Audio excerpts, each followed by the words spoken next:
Welcome back to our Republican debate at St. Anselm College in Manchester, New Hampshire. One of the things we are very eager to do throughout the campaign is to involve you at home and to use technology and innovation. So if you have a smartphone, look at your screen right now. If you've used it before, you'll know. You'll see an electronic code on your screen. You can snap a picture of that code. You'll get some exclusive access about our debate, some behind-the-scenes videos, some analysis and content. We'll do this throughout the debate, and we'll do it throughout the campaign. Now we're going to get back to questioning our 7 Republican candidates for president. Right before the break, we did this thing called This or That, just to learn a little bit about the personality of the candidates. Senator Santorum, he doesn't stay up very late. He's a parent. I understand that. He said if he had to, he would pick Leno over Conan. Congresswoman Bachmann, to you, Elvis or Johnny Cash?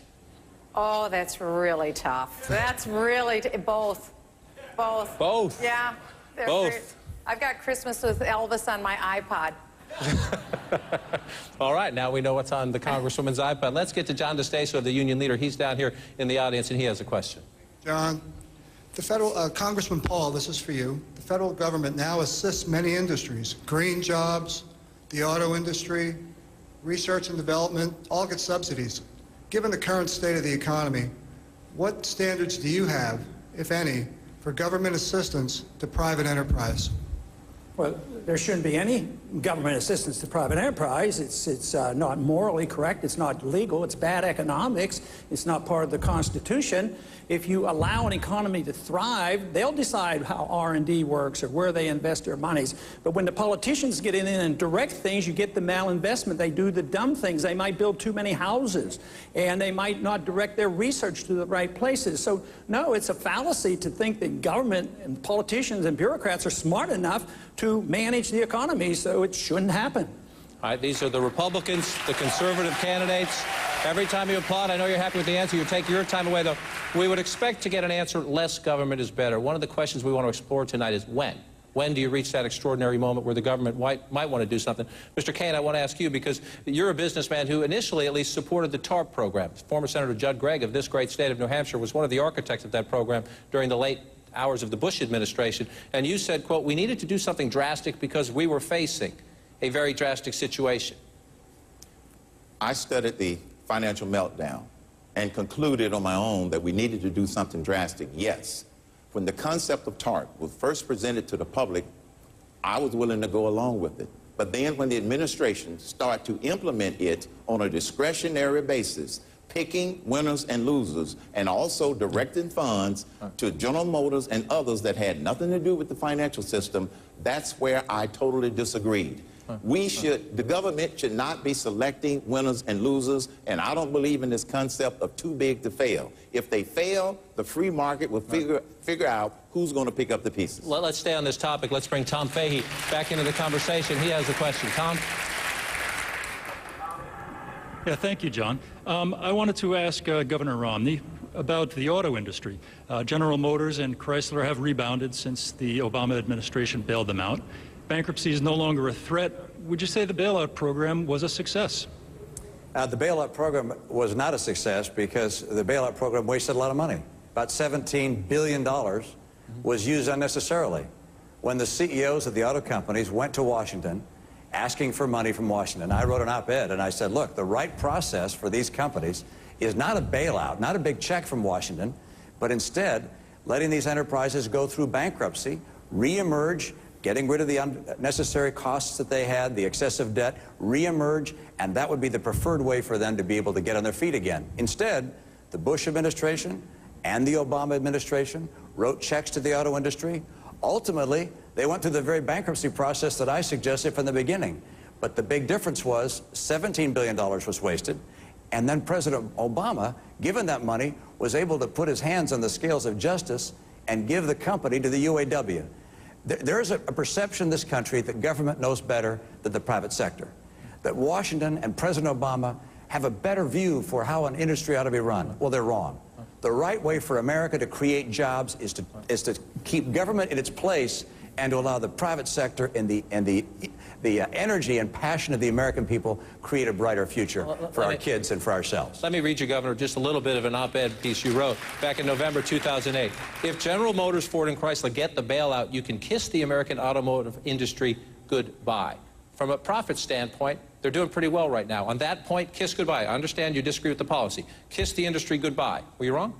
No, I wasn't wrong, because if you read the rest of the op-ed piece, it says what they need to do is go through a bankruptcy process to shed unnecessary costs. If they just get paid checks after checks from the federal government, they're going to be locked in with high UAW costs, legacy costs. They'll never be able to get on their feet.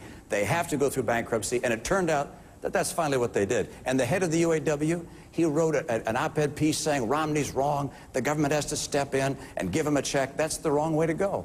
Use the process of the law. Use the process of American ingenuity. Don't have government try and guide this economy. Is there anyone here who, given that prospect, and President Bush started the program, given that prospect, anyone here who would have stepped in and said, I don't want to do this, but this is the backbone of American manufacturing, I'll do something? No, absolutely not. We should not have had TARP. We should not have had the auto bailout. Governor Romney's right. They could have gone through a structured bankruptcy without the federal government. All the federal government did was basically tip to the cronies, tip to the unions, gave the unions the company. If they'd have gone through the orderly bankruptcy process, gone through a structured bankruptcy, they'd have come out in the same place, only we would have kept the integrity of the bankruptcy process without the government putting its fingers into it. Quickly, please.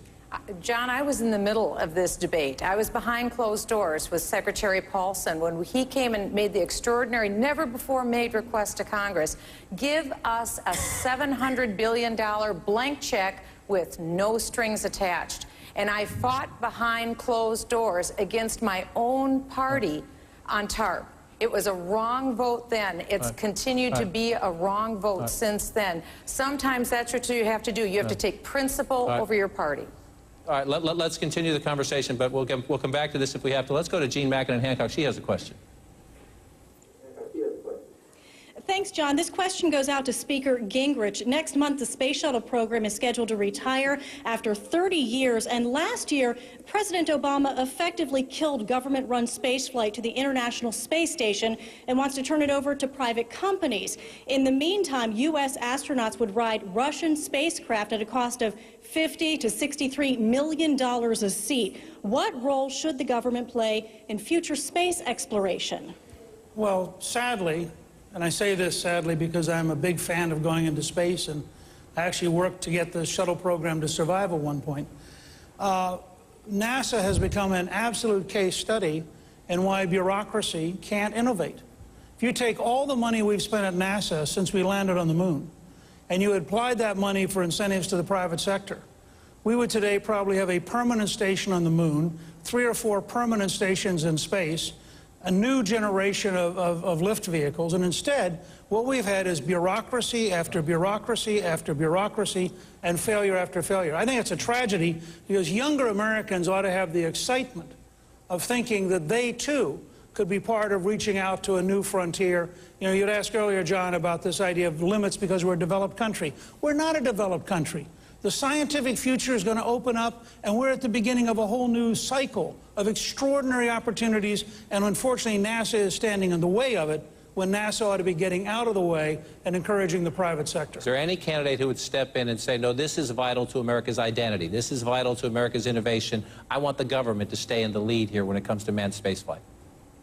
John, I think the space program has played a vital role for the United States of America. I think in the context, can we afford it going forward? In the context of our budget challenges, it can be refocused and reprioritized, but I don't think we should be eliminating the space program. We can partner with private providers to get more economies of scale and scale it back, but I don't think we should eliminate the space program. In a sense or two. John, you mischaracterized me. I didn't say end the space program. We built the transcontinental railroads without a national department of railroads. I said you could get into space faster, better, more effectively, more creatively if you decentralized it, got it out of Washington, and cut out the bureaucracy. It's not about getting rid of the space program. It's about getting to a real space program that works. Yeah, I think fundamentally there are some people, and most of them are Democrats, but not all, who really believe that the government knows how to do things better than the private sector. All right, let's go down to the floor. And they happen to be wrong. All right, the role of government. We'll continue on the role of government. I'm sorry. Josh, please.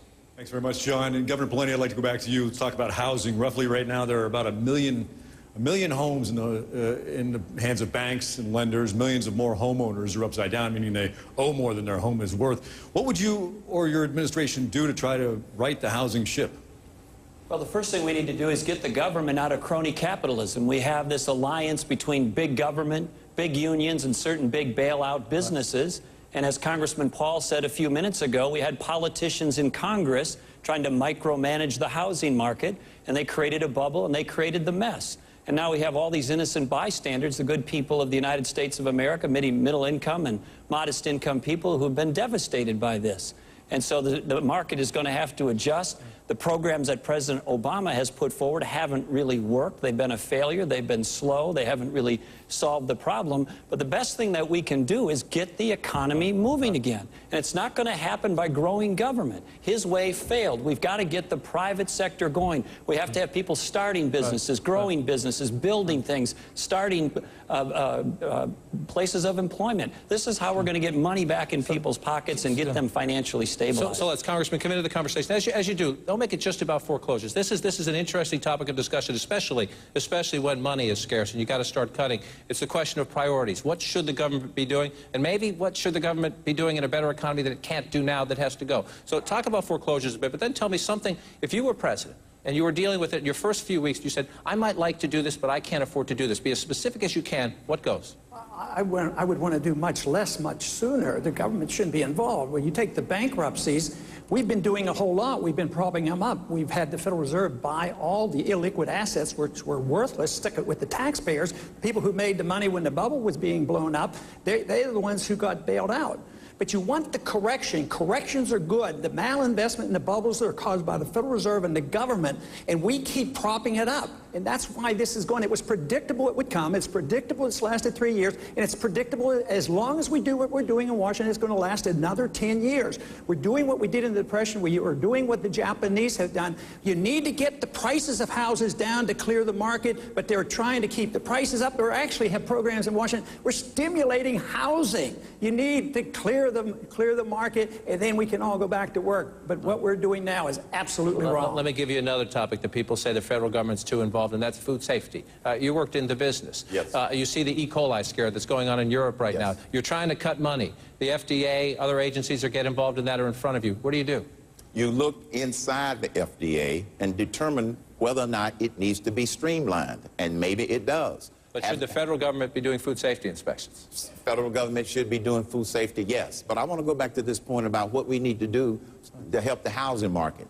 We don't just have one problem. We have a crisis of the 3 E's. We've got the economy, entitlement spending, and energy. We've got to simultaneously work on all of those so we can put 13 to 14 million people back to work. That's what we've got to do. So it's not just a single issue. It is the multiplicity and the compounding effect of those 3 critical problems. What else, Governor Romney? You've been a chief executive of state. I was just in Joplin, Missouri. I've been in Mississippi and Louisiana and Tennessee and other communities dealing with whether it's the tornadoes, the flooding, and worse. FEMA's about to run out of money, and there are some people who say do it on a case-by-case basis, and some people who say, you know, maybe we're learning a lesson here that the states should take on more of this role. How do you deal with something like that? Absolutely. Every time you have an occasion to take something from the federal government and send it back to the states, that's the right direction. And if you can go even further and send it back to the private sector, that's even better. Instead of thinking in the federal budget, what we should cut, we should ask ourselves the opposite question. What should we keep? We should take all of what we're doing at the federal level and say, what are the things we're doing that we don't have to do? And those things we've got to stop doing, because we're borrowing $1.6 trillion more this year than we're taking in. Including disaster relief. We cannot afford to do those things without jeopardizing the future for our kids. It is simply immoral, in my view, for us to continue to rack up larger and larger debts and pass them on to our kids, knowing full well that we'll all be dead and gone before it's paid off. Makes no sense at all. All right, we need to work at another break. I know all the candidates want to get in on these issues and other issues. We will get back to them, I promise you that. As we go to break, remember at home, if you have a question on Facebook, send it to us. If you have a question on Twitter, send it to us. You also can use your smartphone to get some exclusive information. We're playing a little bit of an exercise.